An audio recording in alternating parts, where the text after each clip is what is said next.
There! Welcome back to my channel. ఈ వీడియోలో మనకు రోజు ఉపయోగపడే కొన్ని ఇంపార్టెంట్ సెంటెన్సెస్‌ని ఇంగ్లీష్‌లో ఎలా చెప్పాలో చూద్దాం. So, let's get started. So, మనం జనరల్‌గా అలా అయినా కాకపోయినా, నువ్వు వచ్చినా రాకపోయినా, డబ్బు ఉన్నా లేకపోయినా ఇలాంటి ఎక్స్‌ప్రెషన్స్‌ని యూజ్ చేస్తుంటాం కదా!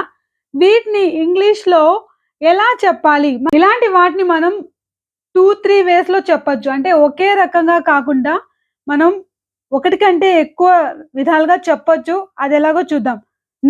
నువ్వొచ్చినా రాకపోయినా నేను వెళ్తున్నా అని చెప్పాలనుకోండి. I'm going whether you like it or not. Are you come or not. I'm going whether you come. ఇది అందరికీ తెలుసు. చాలా మందికి ఇది తెలిసే ఉంటుంది. దీన్ని ఇంకో విధంగా ఎలా చెప్పొచ్చు? Whether or not you come I'm going.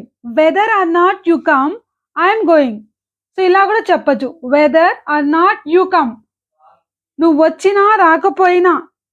So, ఇది బేసిక్ వర్బ్ ఫార్మ్‌లో ఉండాలి. Whether you like it or not. I will be going లేకపోతే ఐ యామ్ గోయింగ్. సో, ఇలా కూడా చెప్పొచ్చు. Or not you like. Whether or not you come I am going. So, ఇలా కూడా చెప్పొచ్చు. సక్సెస్ అయినా కాకపోయినా నేను ప్రయత్నం చేస్తూ ఉంటాను. సక్సెస్ అయినా కాకపోయినా నేను ప్రయత్నం చేస్తూ ఉంటాను అని చెప్పాలనుకోండి. Whether or not I'm successful. Whether or not I'm successful. లేదు మేము అని చెప్పాలంటే whether or not we are successful. I'll keep trying. లేదు ఐల్ కీప్ ఆన్ ట్రయింగ్. అంటే ఇక్కడ మనం ఫస్ట్‌లో ఉపయోగిస్తున్నాం వెదర్ ఆర్ నాట్ అని. లేదు మనం ఇంకో రకంగా కూడా చెప్పొచ్చు. I'll keep on trying whether I'm successful or not అని కూడా చెప్పొచ్చు. Whether or not you are successful you should keep on trying. ఇలా కూడా చెప్పొచ్చు మనం. ఆమె తన బాస్ వచ్చినా రాకపోయినా మీటింగ్‌కి అటెండ్ అవుతుంది. ఆమె తన బాస్ వచ్చినా రాకపోయినా మీటింగ్‌కి అటెండ్ అవుతుంది అని చెప్పాలనుకోండి. Whether or not her boss is here లేదు ఈజ్ దేర్ అంటే వచ్చినా రాకపోయినా షీల్ అటెండ్ లేకపోతే కమ్స్ అని కూడా చెప్పొచ్చు. ఈజ్ హియర్ కి ఈజ్ దేర్ కి బదులుగా whether or not her boss comes అని కూడా చెప్పొచ్చు. లేకపోతే ఈజ్ దేర్ అని కూడా చెప్పొచ్చు. She'll attend the meeting. So she'll attend the meeting whether or not her boss is there.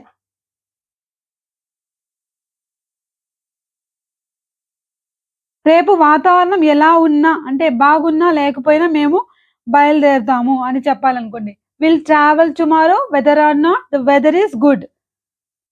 Will travel tomorrow whether or not the weather is good. ఇలా కూడా చెప్పొచ్చు. Will travel tomorrow whether the weather is good or not.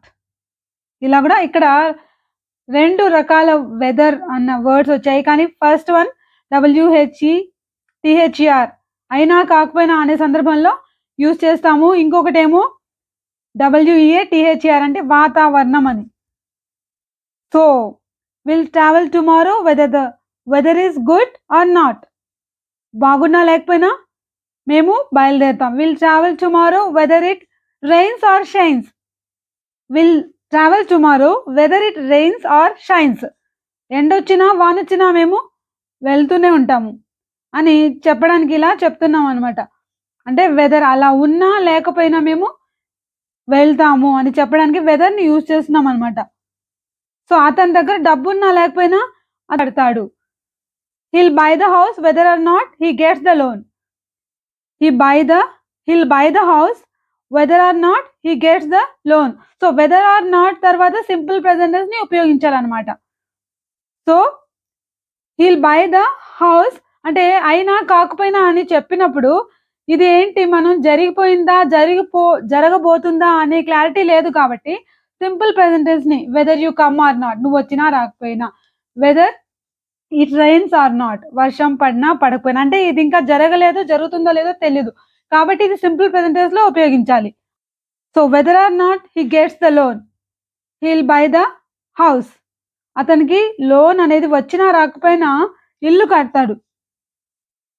So వాళ్ళ దగ్గర డబ్బున్నా లేకపోయినా వాళ్ళు ప్రాజెక్ట్‌ని పూర్తి చేస్తారు. They will start the project whether or not they have enough money or funding. They will start the project whether or not they have enough funding. So ఇలా మనం వెదర్ ఆర్ నాట్‌ని ఇన్ని రకాలుగా ఉపయోగించొచ్చనమాట.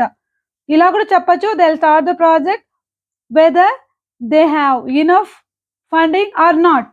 ఉన్నా లేకపోయినా అని చెప్పడానికి ఇలా కూడా చెప్పొచ్చు. సో మరి వెదర్‌ని ఇంకో రకంగా గూడా మనం యూజ్ చేస్తామనమాట. ఎలా అంటే ఇప్పుడు "నువ్వు వస్తావా?" అని ఆమె నాతో అడిగింది.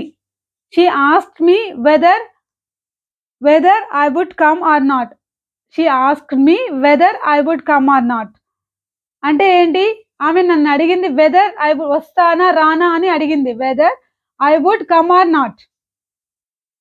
సో ఇంకొక రకంగా ఎలా చెప్తామంటే ఇఫ్ ఐ వుడ్ కమ్ అని చెప్పొచ్చు. ఇఫ్‌ని కూడా ఉపయోగించొచ్చు వెదర్‌కి బదులుగా.